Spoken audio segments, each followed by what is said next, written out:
여러분께 매일 말씀 묵상 시작하도록 하겠습니다. 함께 마라나타 함께 찬양하며 나아가겠습니다.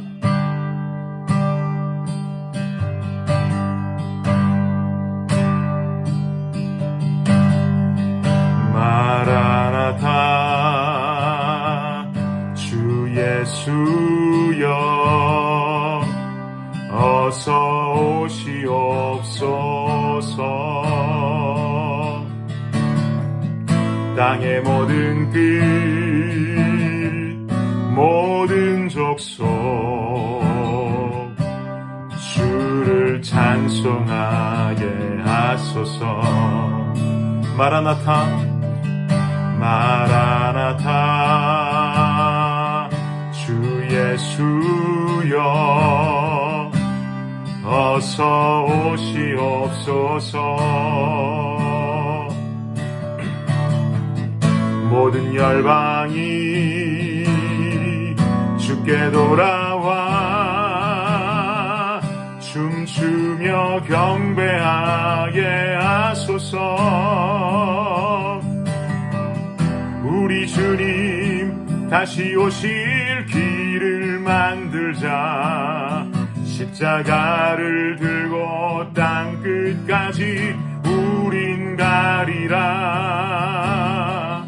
우리 주님 하늘 영광 온 땅 덮을 때 우린 땅 끝에서 주를 맞으리.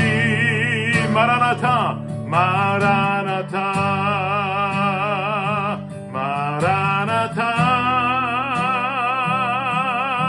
아멘. 주 예수여 오시옵소서. 마라나타 마라나타 아멘. 주 예수여 오시옵소서. 마라나타 마라나타 마라나타 아멘. 주 예수여 오시옵소서. 마라나타 마라나타 아멘. 아멘. 주 예수여 오시옵소서. 아멘.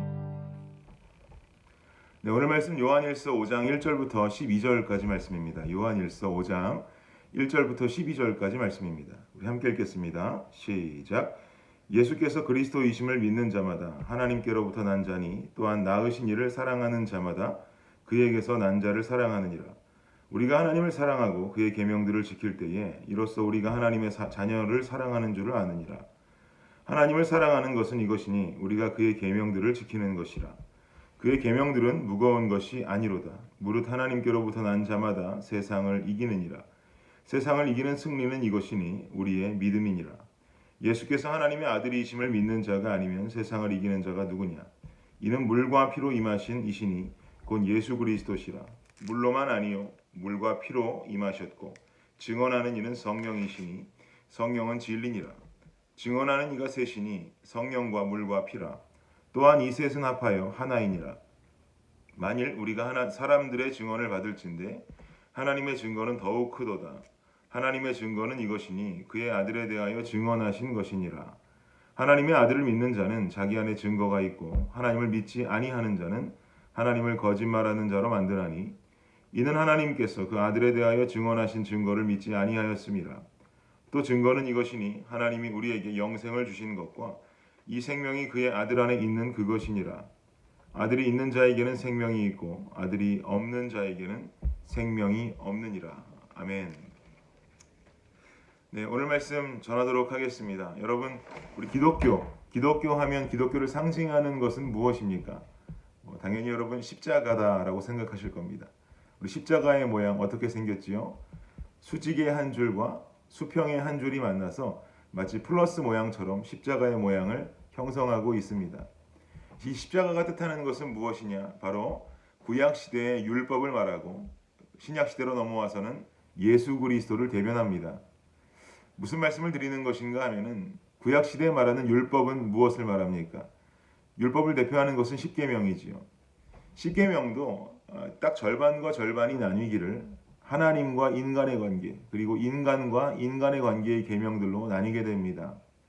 그러니까 결국 십계명이 뜻하는 것은 하나님과 인간의 관계의 수직적인 선과 인간과 인간의 관계, 수평적인 선을 말한다라는 것이죠. 그럼 결국 십계명, 율법이 말하는 것도 무엇이겠습니까? 세로와 가로, 즉 십자가를 뜻하는 것입니다. 신약 시대로 넘어와서 예수님의 모습은 어떻습니까?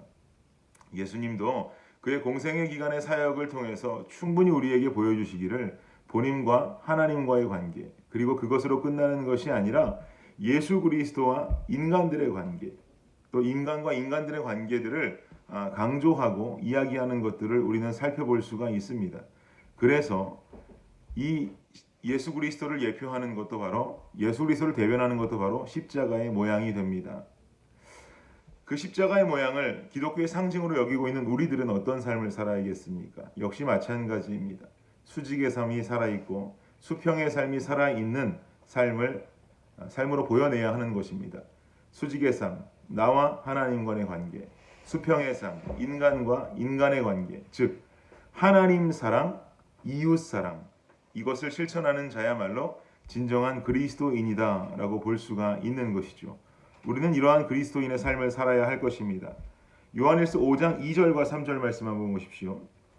요한일서 5장 2절과 3절 말씀을 보면 그 이야기가 좀 나와 있는데요. 5장 2절과 3절 말씀 함께 한번 읽어보겠습니다. 시작. 우리가 하나님을 사랑하고 그의 계명들을 지킬 때에 이로써 우리가 하나님의 자녀를 사랑하는 줄을 아느니라.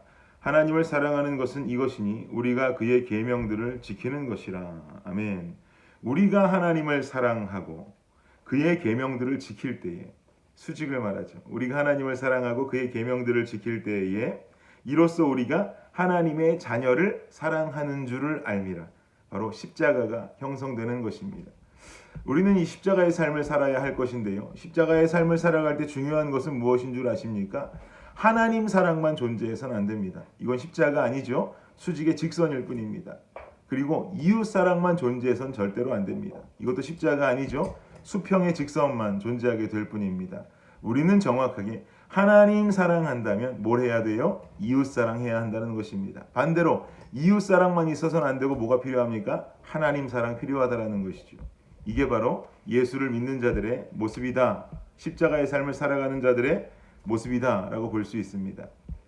그렇다면 우리 십자가의 삶을 살아가는 그리스도인들이 바라봐야 하는 나라는 어느 나라이겠습니까? 당연히 천국, 하나님의 나라를 소망하며 살아가야 합니다.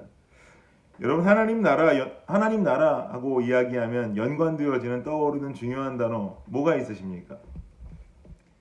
죽음도 있을 것이고요, 생명도 있을 것이고요, 천국, 금은보화, 여러 가지 아름다운 나라, 이런 상상 드실 것인데, 그래도 뭐니 해도 하나님 나라 하면 우리 마음속에 연관 검색어로 딱 떠올라야 하는 단어는 바로 영생이라고 하는 단어입니다. 영생이라고 하면 영원한 생명을 말합니다. 그리고 영원한 생명이라 하면 이 세상에서 이룰 수가 없는 것이죠. 이 세상에서의 삶이 그냥 한 사람의 인생의 끝이라고 한다면 영생은 우리 삶과는 전혀 상관없는 단어가 됩니다. 결국 영생이 가리키는 것은 우리가 살아가는 삶의 끝, 이 땅이 끝이 아니다라는 것을 나타내는 것이죠.